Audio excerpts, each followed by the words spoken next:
Good afternoon and welcome to the Commonwealth Club. I'm Margaret Conley, Executive Director of Asia Society Northern California and your moderator for today's program.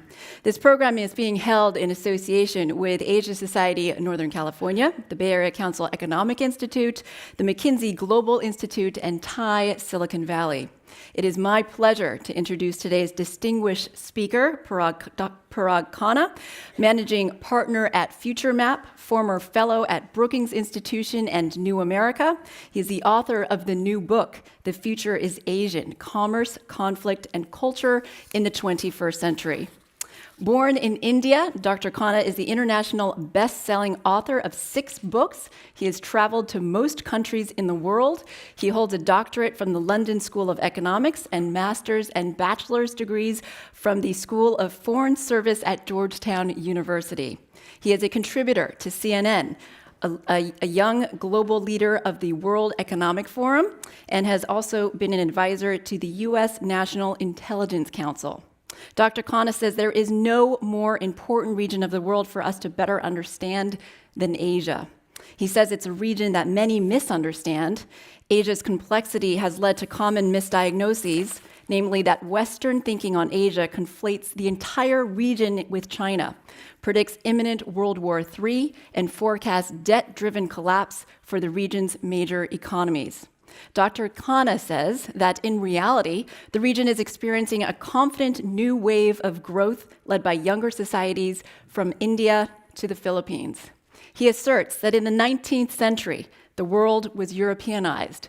In the 20th century, it was Americanized, and now in the 21st century, the world is being Asianized. Today, he will detail his view that as Asia determines its own future, it will determine ours as well. He'll speak for a few minutes, and then we're going to round out the hour with conversation. Please join me in welcoming Dr. Parag Khanna. Hi. Thank you. Okay. Good afternoon, everyone. It's such a pleasure to be here. Thank you for that very generous introduction, Margaret, and to George for hosting me and all of the sponsor organizations. I like to think that everything I say should be so obvious to you, this being California, the most Asian state in the Union. But that said, let me take you across the Pacific and make a few points just to kick off the conversation. I'm really looking forward to all of your questions and comments. Let me start by making a demographic point. I think we all know that China and India are the 2 most populous countries in the world. But when you think about the broader Asian geography, which actually stretches beyond just this immediate China, India, Southeast Asia space to include also what we traditionally call the Middle East, meaning West Asia, we're actually talking about 4.5 billion people, nearly 5 billion people, which is, of course, the majority of the world population. What's interesting, though, is that that's always going to be true. There was a time when we thought the world population would rise towards 15 billion people or something like that, but it's not.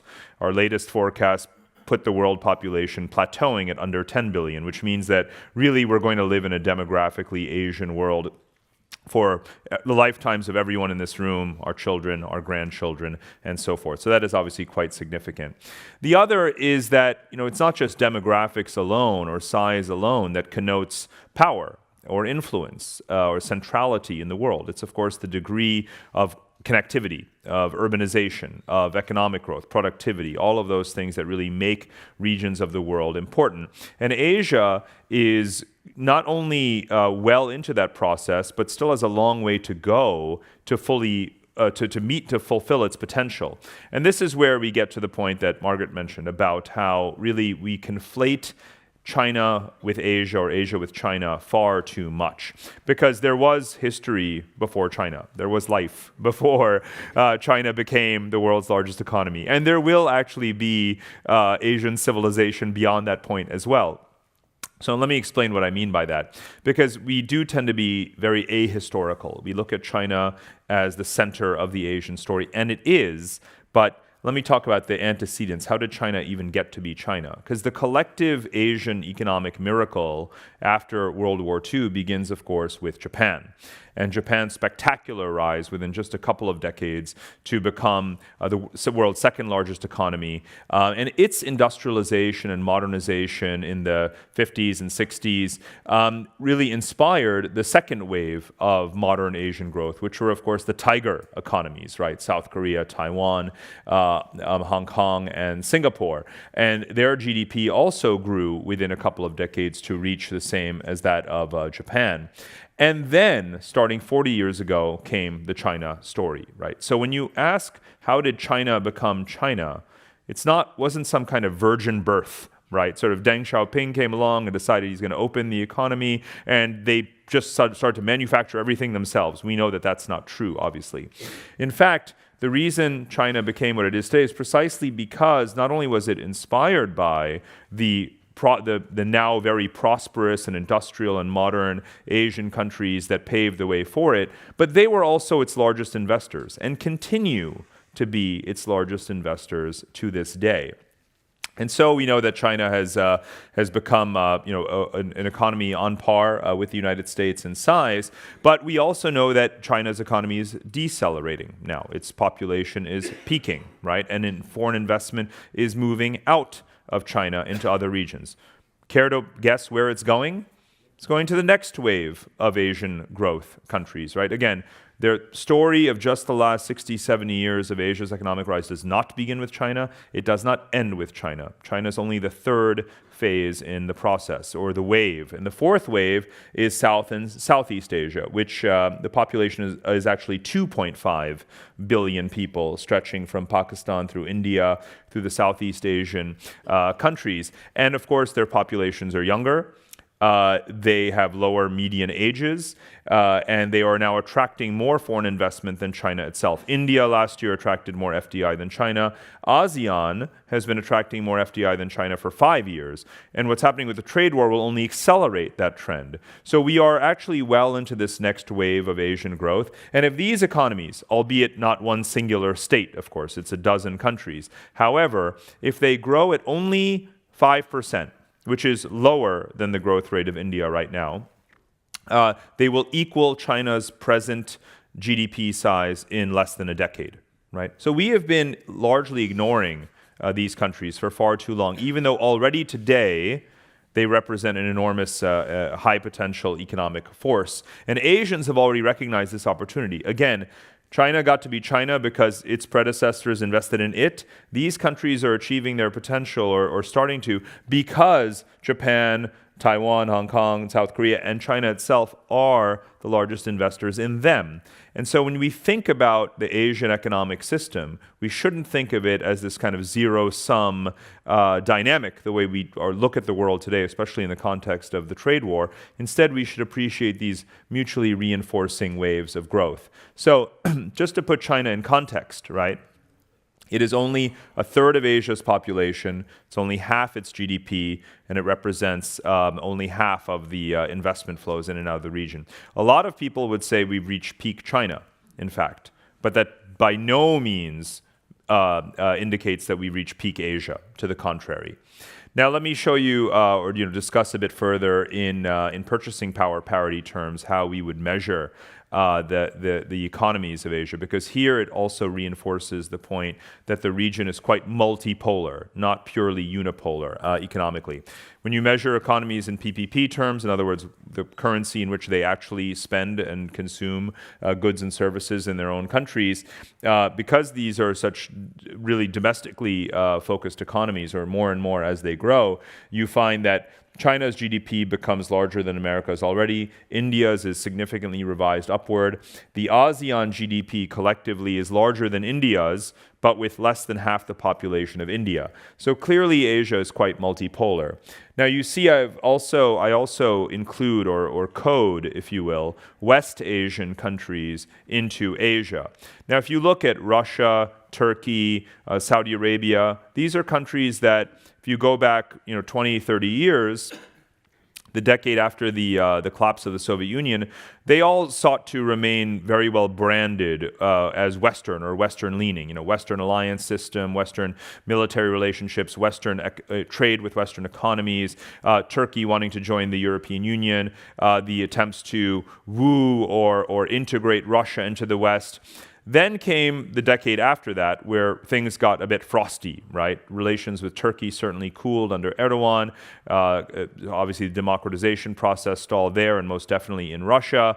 And Saudi Arabia, began to, with its energy markets, focus much more on Asia than on the West. And certainly, there's been no democratization in either of those three. In the current decade, the third phase of these countries, again, very significant swing states, right? Russia, Turkey, Saudi Arabia. These are three very important countries in the world, and they are all in the western frontier of Asia. We've thought of them as Western or Western leaning. Of course, they're not Western themselves. But now what you see in the present period, right now as we speak, they are heavily tilting towards to their east, to East Asia. Russia used to depend primarily on its trade with Europe and investment from Europe. Now its largest trading partner is China. It has very rapidly fast-growing trading relationships with other Asian countries as well. Now, you can look at the ways in which Asian countries are kind of resurrecting the Silk Roads.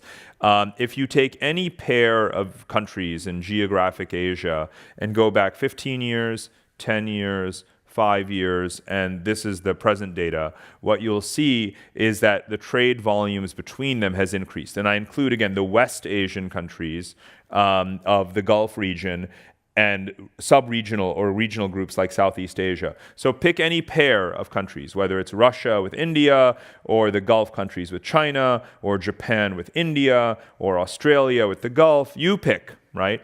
Those numbers are going up. In other words, the Silk Roads are back, right? And you can already measure this in trade.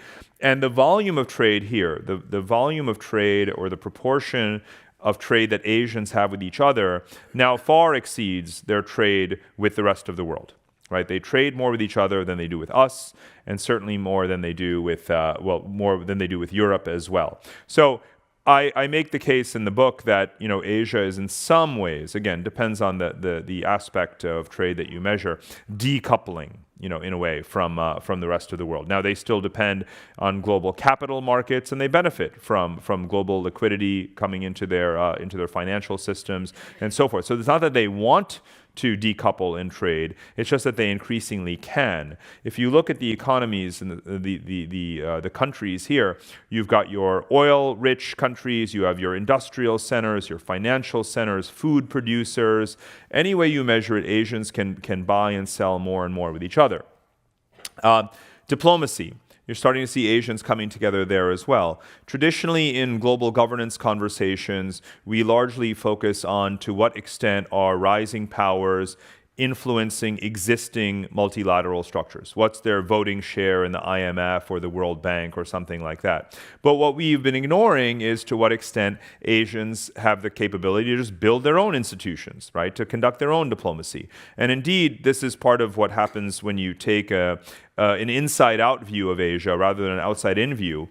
What occupies the Asian mind and Asian leaders, priorities number 1 through 10, is largely what are we doing with our neighbors? What can we do to govern ourselves? How can we have stability in our own region? Not, number 11 might be, what was Donald Trump's latest tweet, and does it have negative implications for us? But it's not really what occupies their time. And you can see that here.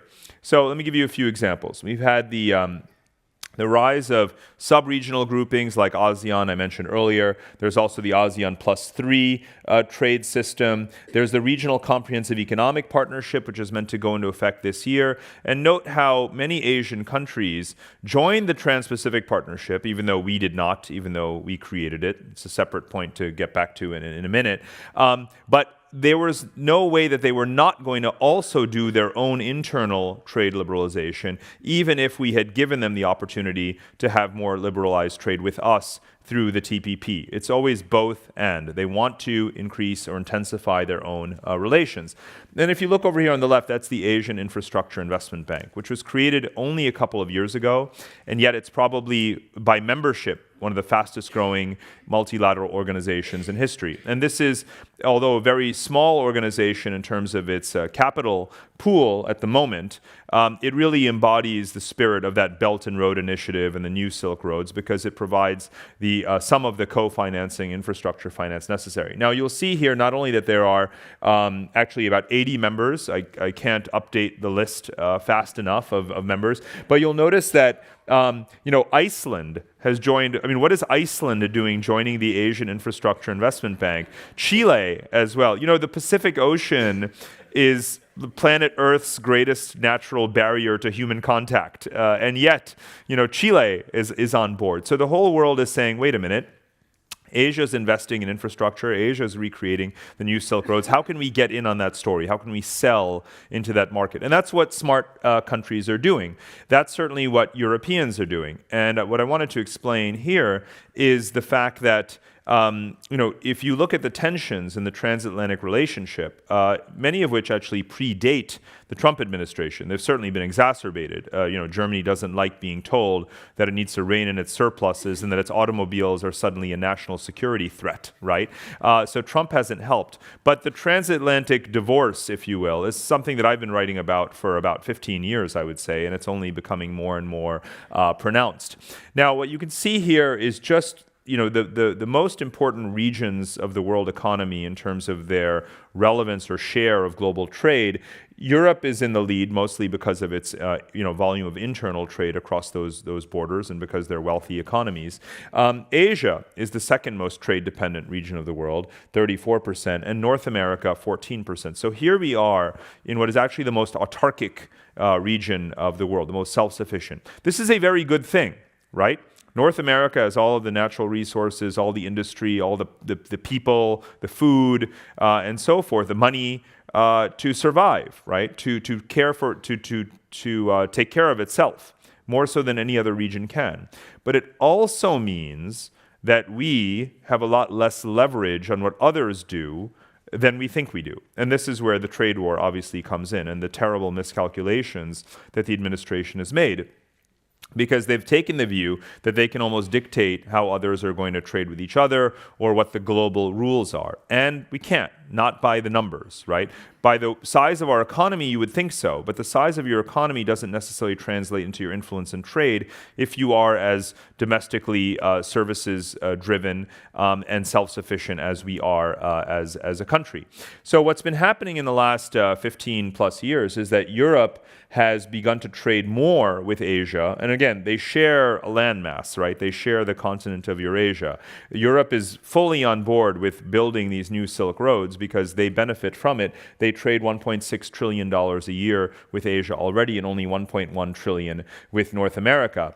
And normally, when you have more than $1 trillion of trade between two regions of the world, you would expect that they already have free trade agreements, that they have seamless infrastructure, that they share, regulations. But that's not even true, right? Europe, obviously, China is not a market economy. All of the Belt and Road, sort of Silk Road infrastructure hasn't even really been built yet. And in terms of free trade agreements, they're still in the earliest phase of doing free trade agreements with Japan, with Southeast Asia, and with India. So just imagine what the Euro-Asian trade volume could be in 10 years' time after you have better infrastructure, some more convergence or agreement on certain standards and regulations, and, of course, free trade agreements with these other fast-growing Asian regions. It could be $2.5 trillion, right? So I say the future is Asian, but the future is very much Eurasian at the same time. And again, let me just make one more point about this. It goes back to the trade war. If you're sitting in Beijing right now and you see that the U.S. has imposed export controls on certain critical technologies or components, semiconductors, and so forth, that you were comfortably getting from American suppliers, you must be saying to yourself, well, in my next procurement cycle, I'm going to make sure not to buy American, right? Because it's volatile. It's now dependent on whatever the whims or sentiments are on Capitol Hill or in the White House. Now, bear in mind, the U.S. is fully justified in calling China a cheat, right, on trade and forced technology transfer and all these kinds of things. 0 out of 100 American CEOs that you could survey or sample would disagree that China cheats. But I can't find anyone who would conduct the trade war in this way, because we have only calculated our action and assumed a reaction, assumed that they will comply.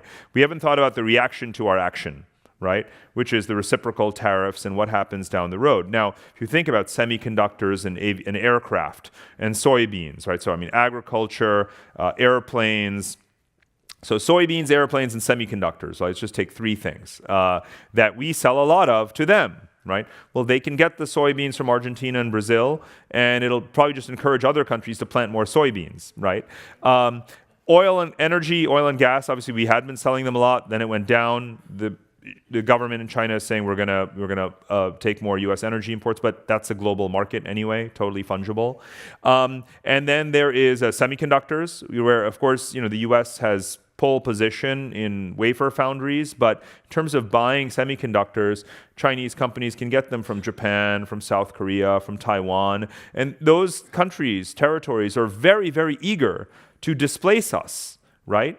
If you're ZTE, having been brought to its knees suddenly by what the Trump administration did, you're not going to be, going back to Intel or Qualcomm begging for chips. You're going to say, well, I'll just get them from TSMC in Taiwan or something like that. So what's underway is what I call permanent substitution. Right? How can you permanently substitute your dependence on a volatile supplier through more proximate and more reliable trading partners? So while we've been focused on only what the White House says and assuming it's going to work or not, we haven't been looking at what they're doing. And what they're doing is integrating further, more and more deeply. And the governments of China, Japan, and South Korea got together in October, and they said, we already trade $4 or $5 trillion a year with each other. Let's take that up a notch. Right? Because for the Chinese, it's great. It means they can substitute for unsecure American components. And for Japan and South Korea, it means this is great. Let's undercut our American competitors. Right? And that's what's been going on. The Europeans are thinking the same thing. Let's look at airplanes, right? The final item I mentioned earlier. Boeing, Airbus, right? 2 biggest aircraft manufacturers in the world. For 25 years, Chinese, the aviation industry has been buying roughly half its planes from Airbus, half its planes from Boeing. Keep America happy, keep Europe happy. Now you've got 15 Chinese airlines, right? And every year or two, 1 or more of them, again, has a procurement cycle. They're going to buy more airplanes. If we still don't have, a sort of firm accord with China, if we don't have positive relations with China, if our trade with China decreases, what incentive do they have to continue to divide that order sort of fairly or equitably, right? And so don't think for a minute, this is not reported in the Wall Street Journal because we're always focused on what we are doing, what we are saying. Don't you think if you were European right now, you would be packing your planes with CEOs going to China and other Asian countries to say, oh, bad relations between the US and China, let's grab that market share that America is losing. Right? And it's not a hypothetical. That's exactly what has been happening every single day for a year, right? So it's the airline executives, it's the technology companies, you name it, they're there. And that's why the EU-Japan Free Trade Agreement has been fast-tracked and so on and so forth. So I fully expect our kind of own goals right now to have very, very significant long-term consequences, mostly negative for us. Belt and Road, final point.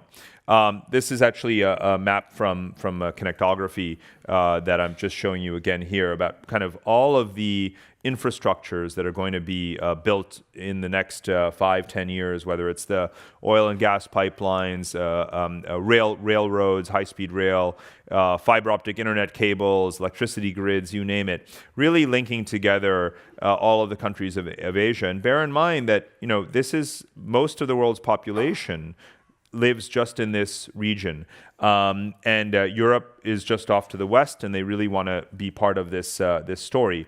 Now, we tend to think of this as a Chinese kind of hegemonic plot, right? China is seeking to use debt trap diplomacy, offload its overcapacity in steel and all sorts of other things to pave its way across Asia. And yes, that is true. That's exactly what they want to do. They want to avoid being overly dependent on the Strait of Malacca in terms of the majority of their oil and gas imports coming through here and their finished goods exports going through here. If you were China, again, you would want to build these overland transportation corridors to diminish that dependence. In geopolitics, that's called the Malacca trap.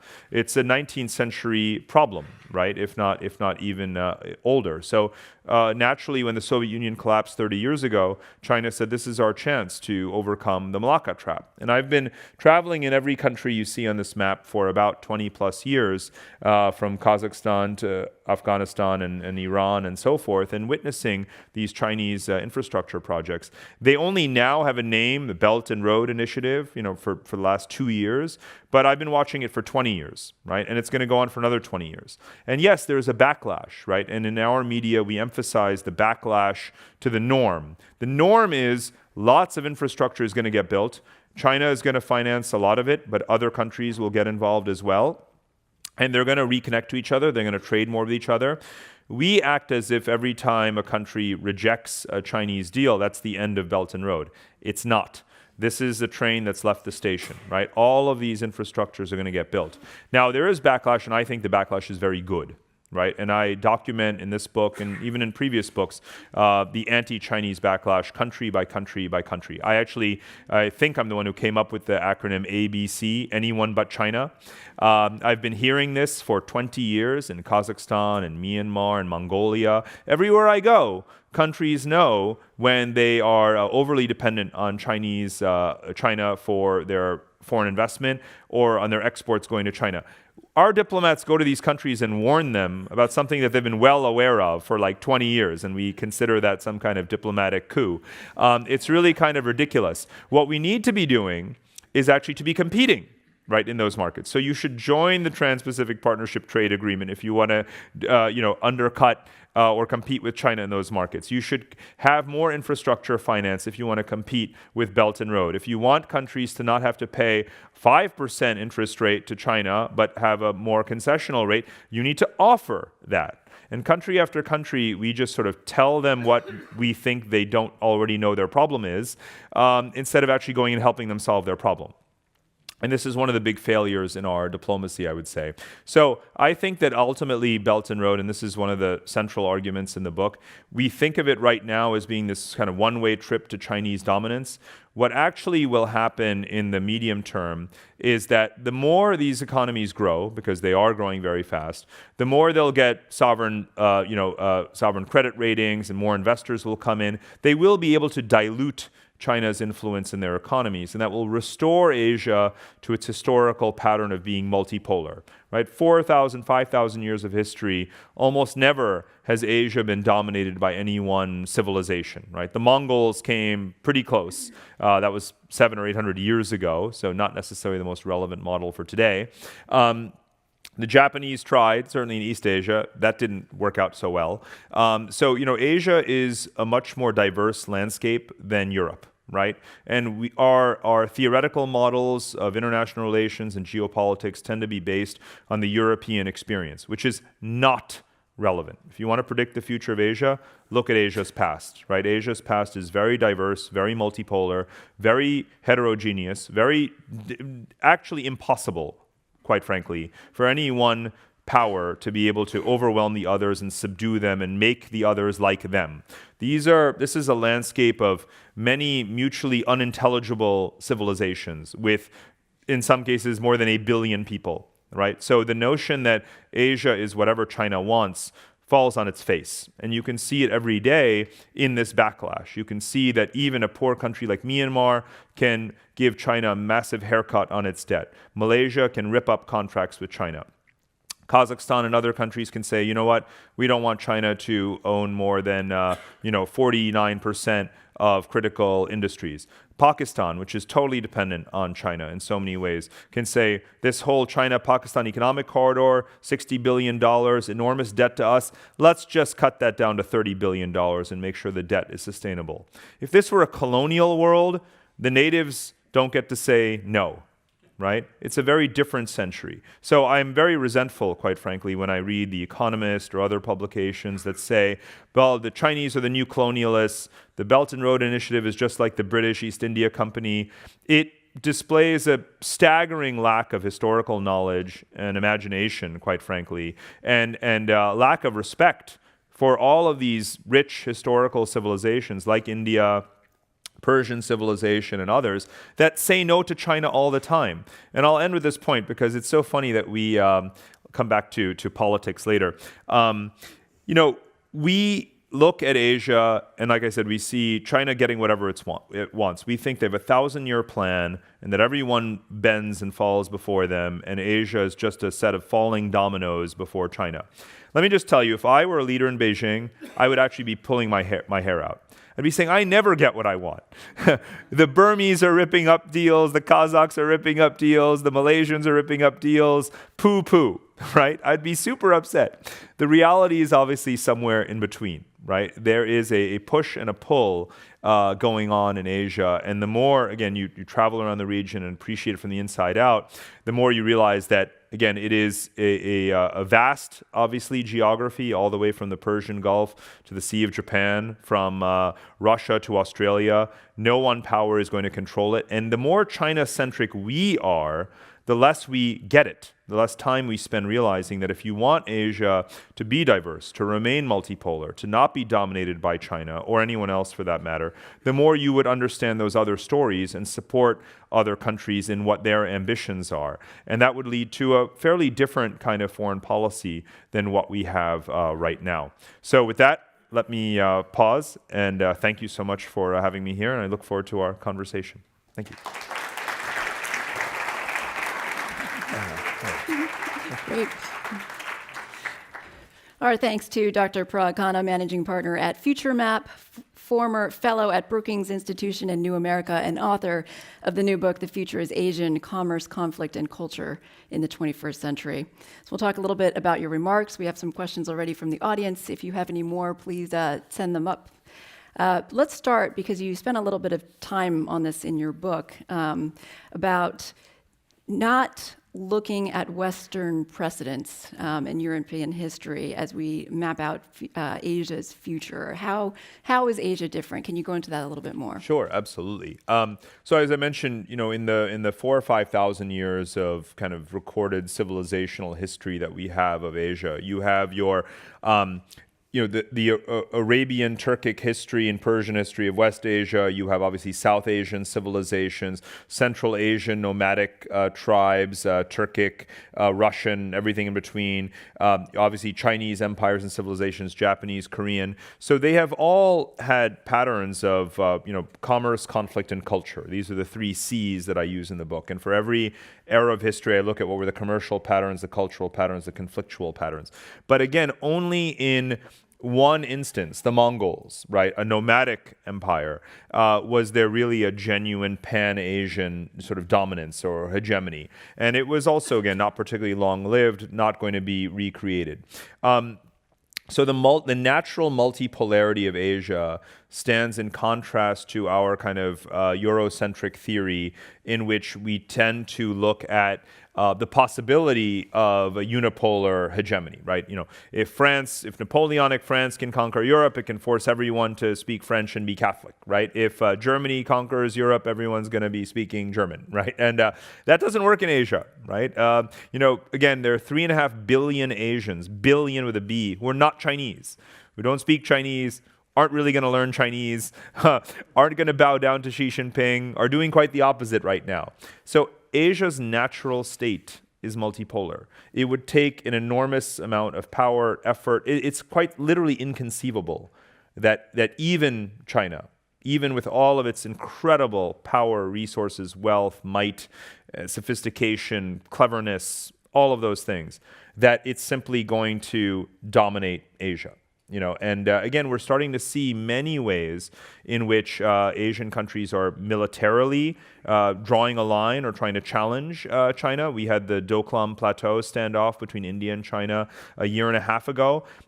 But if you were just a military bean counter, you'd say, my goodness, this is not going to end well for India.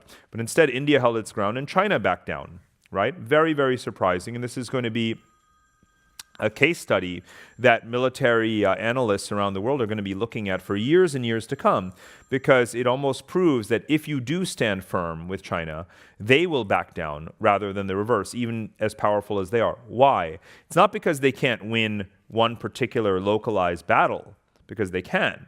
It's because they have 14 neighbors. And so if you pick a fight and win and beat up one of those neighbors, what's going to happen to your relations with the other 13? You think the door is still going to be open for you to do those infrastructure contracts? You think they're still going to let you do your Silk Road projects? So they don't think in these just, sort of dyadic kind of terms. And I witnessed this, funny enough, I'm just reminded of when I served as an advisor to Special Operations Forces. I spent a chunk of time in Iraq and Afghanistan. And we used to talk about Iraq and Afghanistan as these two vastly different theaters of conflict, and experiences. The bad war over here in Iraq and the good war over here in Afghanistan. There's only one country between Iraq and Afghanistan, right? It's also one that sort of dare not say its name, Iran. Just shows how poor the poverty of our geographic knowledge, right? But China doesn't have that luxury, right? They have to think about the full sweep of their geography all the time because they have these 14 neighbors. So they have to think in very complex terms. And when you think in complex terms, you definitely don't think, well, I'm just going to beat up this country here and beat up this country here and beat up this country there, because that is going to unleash a very serious can of worms that they're not going to be able to control. Well, let's get more into that then. China's Belt and Road Initiative. You've said it's the equivalent of the mid-20th century founding of the United Nations, the World Bank, and the Marshall Plan all rolled into one. Can you talk a little bit more about that? And we had a question from the audience about specific progress that you've seen in that area. Sure. So again, before Belt and Road had a name, which is only a couple of years ago, it existed, right? In this phrase, new Silk Roads, that gets used a lot. Well, the reason we have the phrase new Silk Roads is because there obviously were previous eras of the Silk Roads, 500 years ago, 1,500 years ago, right? And so, as I say, the day the Soviet Union collapsed, 1991, almost 30 years ago, is the day that your Asians that began to recreate these Silk Roads. Now the money is there, right? The volume of capital massively dwarfs anything that the Marshall Plan, sort of represented in current expenditure. And it's now being multilateralized. It started out as mostly Chinese money, and it still is. But everyone is getting involved. In fact, the phrase I use is infrastructure arms race. China has unleashed a major infrastructure arms race. It said, we are going to put $1 trillion of money into connectivity across Asia.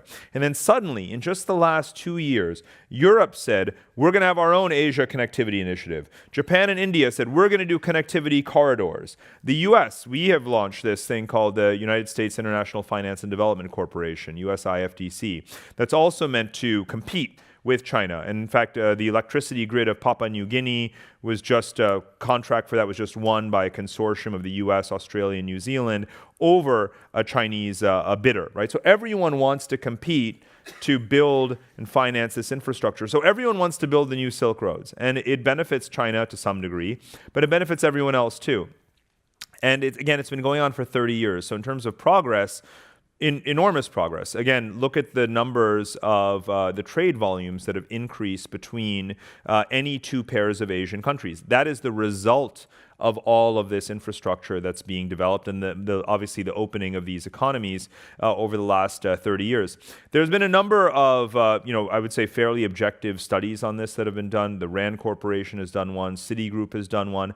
And again, these are American entities. They all conclude that Belt and Road not only has delivered tremendous benefits in terms of trade and export, benefits for countries involved, but it's no longer just China-centric. And I think the operative phrase to remember is that what started out as a one-to-many project China wants to connect to whoever is most convenient for China to connect to achieve Chinese goals of accelerating export, outflow, and commodities imports, right? But it's graduated from that one-to-many model towards many-to-many, right? Everyone's saying, I want to connect to my neighbors, and it could be China, or maybe it's not China, but connectivity serves me, and that's what's starting to happen. So it's really already moved towards many-to-many. Any thoughts on what's happening in the room right now with the US-China trade talks? I would say there's the short term, medium term, and long term, right? In the short term, sure, you might have some face-saving agreement next week. I mean, that's obviously why they've sent their top trade negotiator to personally meet with Trump to say, look, this is a really strong offer that we have. We're going to, massively increase imports from the United States. Bear in mind that China just a few months ago held a big import fair, right, to talk about how it was, promised to open its economy further to foreign goods. It wasn't an event to which there was a big U.S. delegation, but the rest of the world was certainly there in full force. So, for them, can they absorb, sort of raising their sort of at least the deficit part of their trade balance? I mean, yeah, they probably can as a gesture of goodwill. Sure, buy more stuff from the United States. It'll probably help them gain more traction for their, and this is the medium-term part, their capital account liberalization, which is supposed to happen in the next few months, moving back to that agenda of allowing more foreign investment in their debt markets, equity markets, bond markets, and that's trillions of dollars on the line, right? Trade is merely billions, right? Finance is trillions. What China is thinking about, which we don't talk about in the news on a day-to-day level, is the fact that they want to see trillions of dollars of capital come into their stock exchange, and to provide some liquidity for their companies, state-owned enterprises, private capital, private enterprise, and so forth. And so that's a big, big deal to them. Medium term. Long term, though, there's just no question in my mind. No matter what happens, no matter how friendly or unfriendly, it's all going to lead to the same thing in the long term, which is what I call permanent substitution, right? The goal is to decrease your dependence on the US as much as possible, because you don't know, as much as you love the technology, love American stuff, not sure about who's going to run the place, right? That's actually what they're thinking, right? And it's not, again, we are right to call them out on unfair trade. Everyone agrees with us. It's how you go about responding to it that is the part where everyone disagrees more or less with us. Look at Canada, look at Mexico.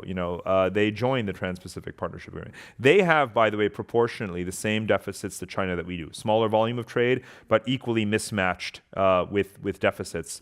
But Canada and Mexico didn't say, well, let's pull out of TPP and let's impose tariffs on China. They said we've got to diversify, we've got to compete more, we've got to penetrate those markets further in Asia and so forth, and use that potentially as leverage with China. Canada would even like to have a free trade agreement with China. So I think that we should be responding with that competitive spirit rather than by freezing ourselves out of the growth markets, and that is exactly what corporate America is telling Trump right now. Make no mistake. You talked about this a little bit. Can you go into more detail about what the other Asian countries are thinking specifically right now with these trade talks? Yes, and so I gave the example of Japan and South Korea and Taiwan. Certainly, they're going to be or are selling more into China as a result. But you're seeing not just on the margins, but some decent shifts. I mean, India is exporting now more to China. As I mentioned, the foreign investment is coming out of China into Southeast Asia. And again, it predates the trade war. It's simply because their wages are lower, their economies are integrating. But now you're going to have that regional comprehensive economic partnership that I mentioned earlier, RCEP, go into effect with China and India and Southeast Asia. So all of those countries are going to have more access to the Chinese market. Again, we're not part of that conversation at all. And that obviously benefits Asians tremendously. You run a scenario firm. So what could go wrong, either with Belt and Road Initiative or with Asia taking the lead? If you can give a couple examples of studies that you've done and how they could play out. I think, there's this sort of, I get this a lot, obviously, where people say, yes, but, the whole Asian story could come undone because of, right? So I'll give you a few examples. One is China is slowing. Yes, It's priced into the model. China is decelerating, but even at 5% growth, it still adds a few $100 billion a year of sort of wealth to the world economy. And the rest of Asia is growing very, very quickly. So China deceleration, of course, if China sneezes in some ways, many countries in the region catch a cold. That's part of the downside of being overly hitched to China. But China is not their only trading partner. They're also trading a lot more with each other. So I don't think that the China slowdown is sort of, the end of the Asian sort of miracle by any stretch. Then there are the conflict scenarios, right? And I've spent many years documenting the fault lines in Asia. There's at least, every major war scenario in the world is in Asia, right? There's no question about it. 10 out of 10 World War III scenarios that we could conjure up and write a novel or make a movie about, or even realistically prepare for, they're all in Asia, right? Make no doubt about it. I document them, and I think through each and every one of those scenarios, like India, China, Taiwan, South China Sea, China, Japan, North Korea, you name it. Like I said, they're all in Asia. Iran, India, Pakistan, right? All of these disputes. However, let's remember that it's been 30 years since the collapse of the Soviet Union, 30 years of Asians integrating their economies and building these diplomatic institutions, 30 years of them managing these tensions, not having them blow up, and learning how to make sure that they don't reach the point or cross the point of no return. So you can't just have a scenario, an outlier that says, oh yes, but there's going to be war in the Korean Peninsula, the whole Asian story is over. That's nonsense, right? You could have war with North Korea. It doesn't invalidate the bigger picture. In fact, it's only going to accelerate the inevitable, which is that North Korea collapses, the peninsula reunifies, and you have the rehabilitation of this completely backwards frozen failed state, and that actually contributes in the long run towards the Asian story. So war is not something that is exogenous. It's part of the system. But when you have war, you also have the end of that war. You have the resolution of that war, the settlement of that war, and then you move on.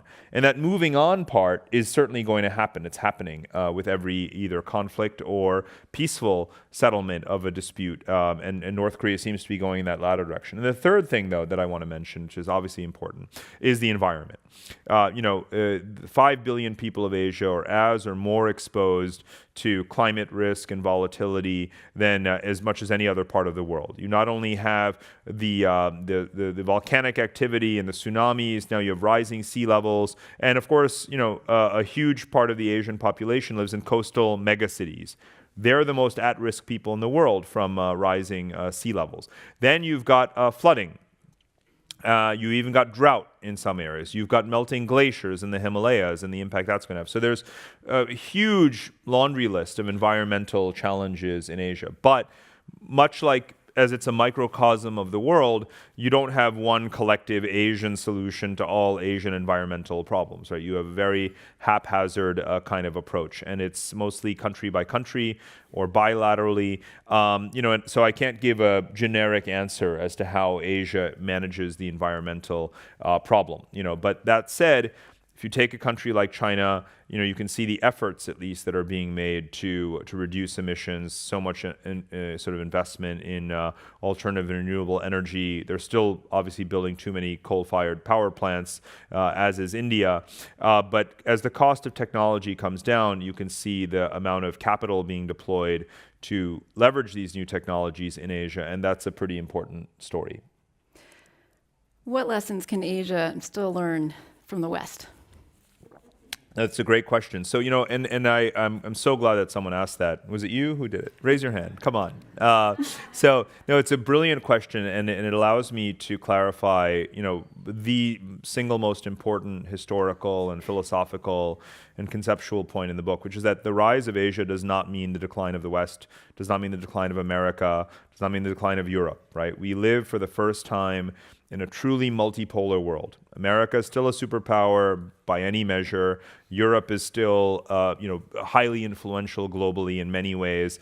And not only do you have one Asian power, you have multiple Asian powers. So the world is truly multipolar. And part of the reason, a very important reason, why Asia got to the point it is today is because of what it learned from the 19th century of Europeanization and the 20th century of Americanization. Whether it's principles of the Enlightenment, whether it is the the inheritance of British colonialism and having a competent civil service and administrative system, or whether it is the love of democracy, free enterprise, capitalism, that comes from America.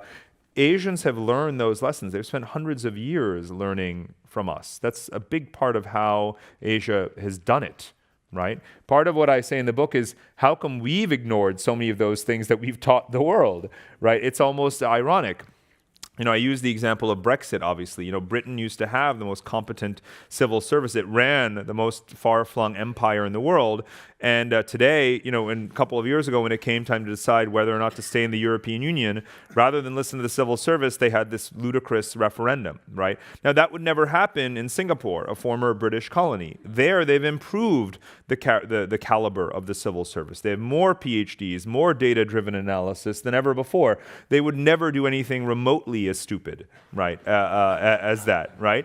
So, they have learned so much from us, and now, they can continue to learn in many ways, creativity, entrepreneurship. I would say, though, in answering that, as much as the obvious things are true, we massively, massively underestimate how innovative they already are. So let's not pretend that we're talking about a bunch of monolithic countries where kids are just sitting there doing rote learning and stuff.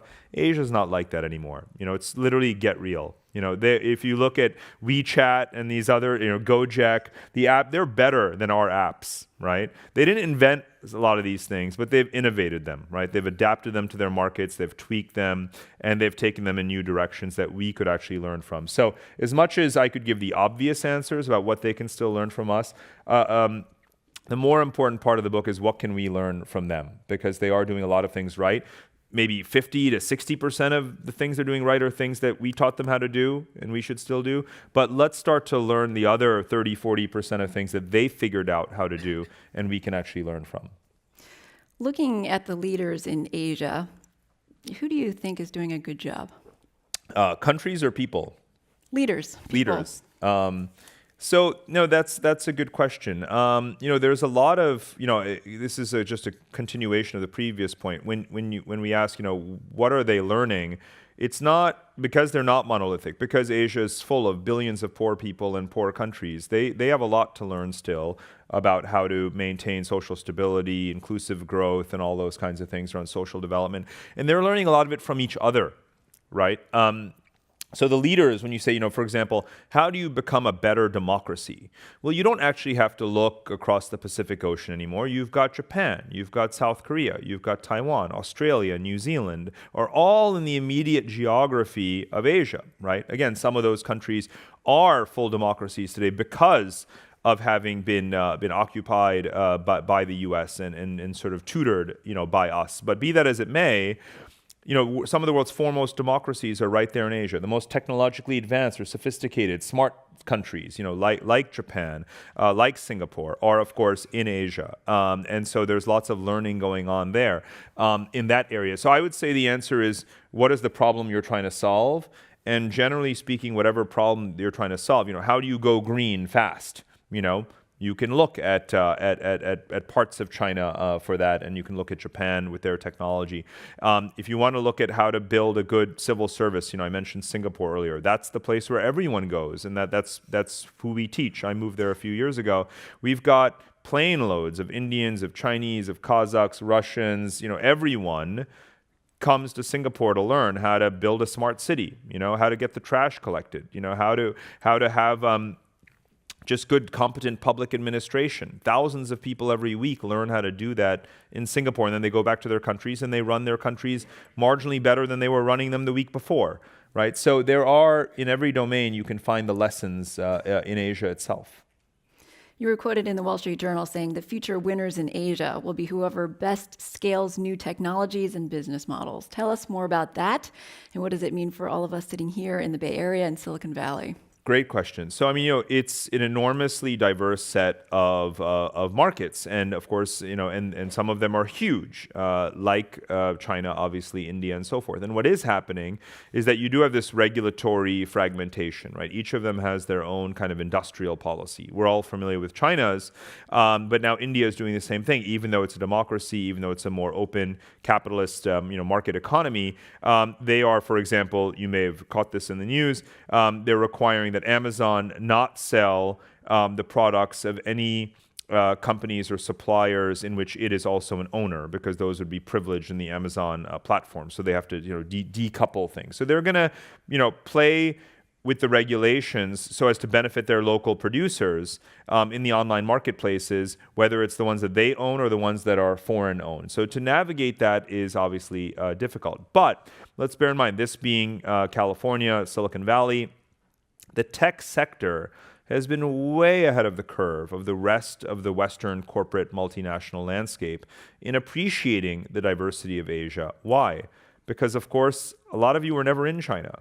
You weren't allowed, right? You can't do Google and Facebook in China. So the offices of Google, Facebook, LinkedIn, and so forth have been huge in offshore, in Hong Kong, huge in Singapore, growing. I mean, they have to add new buildings and move thousands of people every other year because they underestimate how fast they're going to grow. Double-digit, triple-digit growth in B2B ads and all of these other areas. E-commerce is growing so fast around the region, and of course now in India as well. So, in terms of diversifying the tech corporate footprint out of China into the rest of Asia, these fast-growing markets, tech is the leader in doing that. It's the rest of corporate America that needs to learn from what the tech sector has had no choice but to do because of the China problem. So the combination of diversification across Asian markets, but also that adaptation factor, sort of understanding what local needs are, what their price points are, that's been critical. Look at how Apple, has been considered this luxury,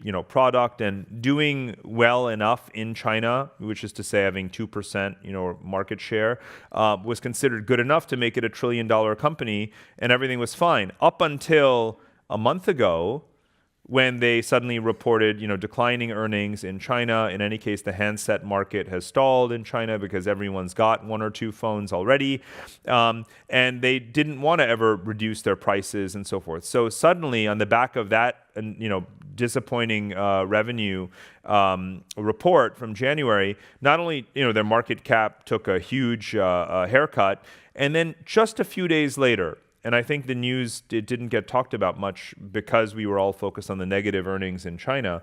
They announced that they were going to finally start to do the final assembly of iPhones, latest models, in India.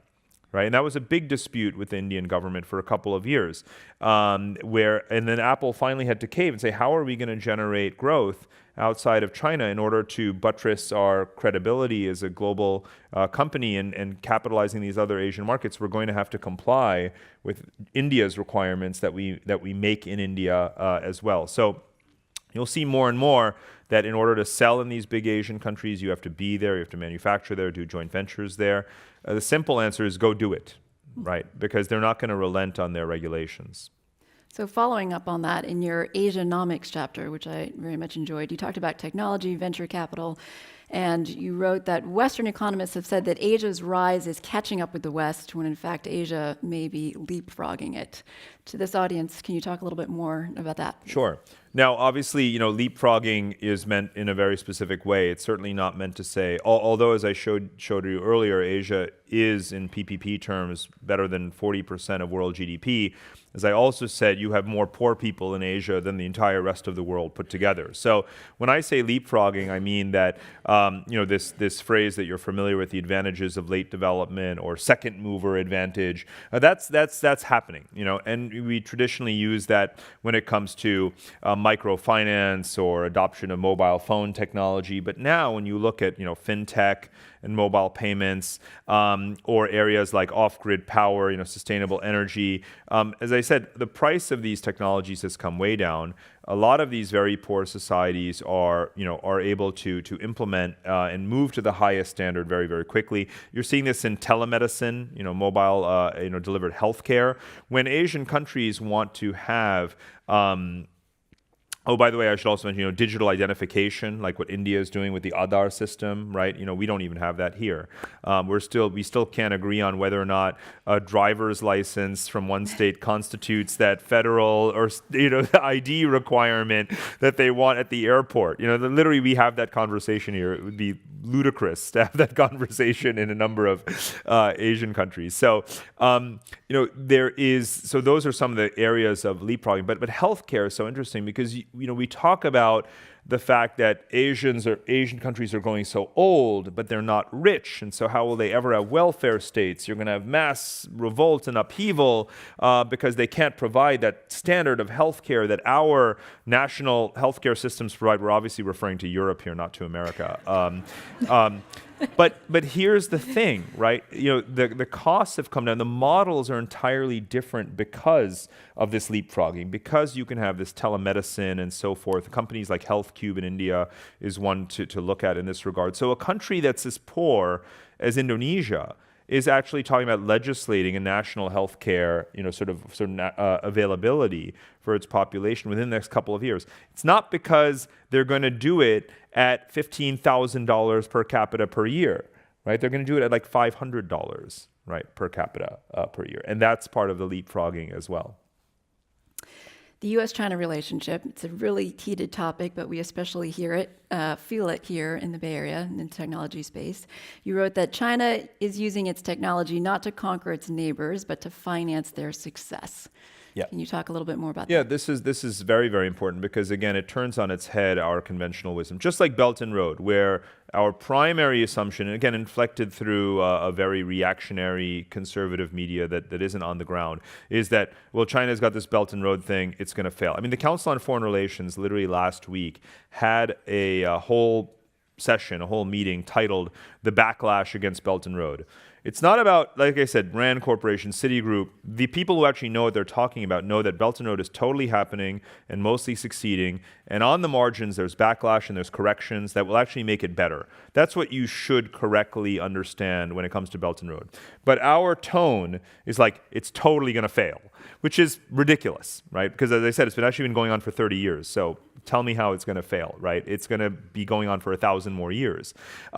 So similarly, when it comes to tech, right? Same thing. It's like China is out to conquer the world through its AI, right? Baidu and Tencent are buying up companies everywhere, forcing them to use their technology, harvesting their data, exporting social credit system and mass surveillance, and China tech equals export of authoritarianism. That's more or less how we view it. And as you from the quote you gave, I'm not painting the exact opposite picture, but let's bear in mind that Chinese capital, right, whether it is, and I don't just mean China, by the way, I mean this broader Asian capital structure, because SoftBank, right, which is Japanese, and it actually fits this model I was talking about earlier, where the rich countries in Asia help to stimulate the growth of the lesser developed ones. Who is the earliest big investor in Alibaba? SoftBank, right? And still one of its largest shareholders, right? So Japan investing in China, Chinese capital, Tencent, Baidu, Alibaba, and so forth, investing and lending and in capitalizing Southeast Asian tech companies the way a Tencent did with Garena, which is C Group. C Group is the largest internet company in Southeast Asia, the first one to list in the New York Stock Exchange, as it did last year, a $5-6 billion tech company. They're not giving their data to Tencent, right? That's not what they could get money from anywhere. But they're benefiting from the technological innovations that China has actually pioneered in the digital space. They're applying to their markets, and they're not sharing or exporting or giving away their data to anyone, right? So one has to look much more holistically, right? The whole ride-sharing industry in the region has been capitalized to a large degree, again, by SoftBank, by Chinese. The whole e-commerce landscape, too. You don't hear the sort of backlash in that area at all. They're so grateful for rich Asia financing their companies because they don't have that massive liquidity in the venture capital, private equity sort of space. And again, they're keeping their data. You've advised everyone from governments of a very, very long list of countries, General McChrystal, Nicholas Negroponte of MIT, U.S. Special Operations Force, and even Bono. What advice can you give to us? You have a lot of community leaders in this audience right now with regards to Asia. We're tech central in the Bay Area. Arguably, technology is going to define the new normal. So we need to be on this. What's your advice to us? So, we are, I think this is part of the beauty of our federal, devolved, decentralized democracy is that California clearly, can try as much as possible to have its own foreign policy. It's climate policy. Obviously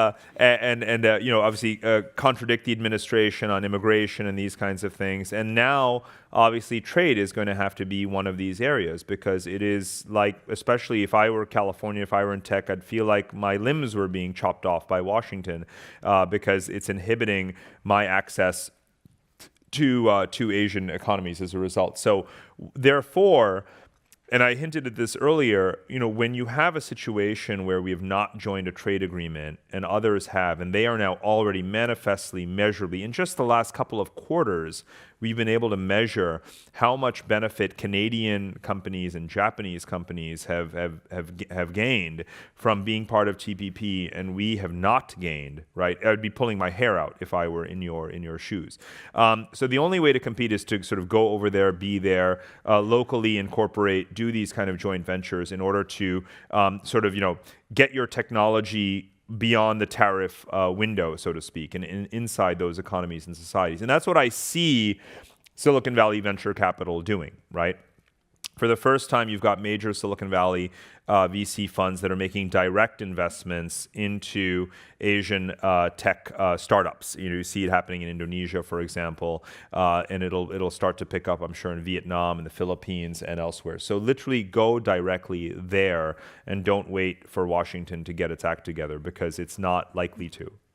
We have just about a minute left, and I'm going to close by sharing a message for you from Kishore Mahbubani, who you thanked in your book. He's come out to speak here in San Francisco. He said, "I'm deeply touched that Parag referred to my first book, Can Asians Think?, at the very beginning of his new book. He's right. That provocative volume started a new phase of thinking about Asia. Quite remarkably, after 20 years, it's still in print. Indeed, it sits on the bestseller list at Changi Airport in Singapore. I wish Parag great success with his new book." Our thanks to Dr. Parag Khanna, Managing Partner at FutureMap, former fellow at Brookings Institution and New America, and author of the new book, The Future is Asian: Commerce, Conflict, and Culture in the 21st Century. We also thank everyone here, as well as our audience on radio, television, and the internet. This program has been held in association with Asia Society Northern California, the Bay Area Council Economic Institute, the McKinsey Global Institute, and Thai Silicon Valley. We also want to remind everyone here that copies of Dr. Khanna's book will be here on sale, and he'll be pleased to sign them outside this room following the program. I'm Margaret Conley of Asia Society Northern California, and now this meeting of the Commonwealth Club is adjourned. Thank you. Thank you very much.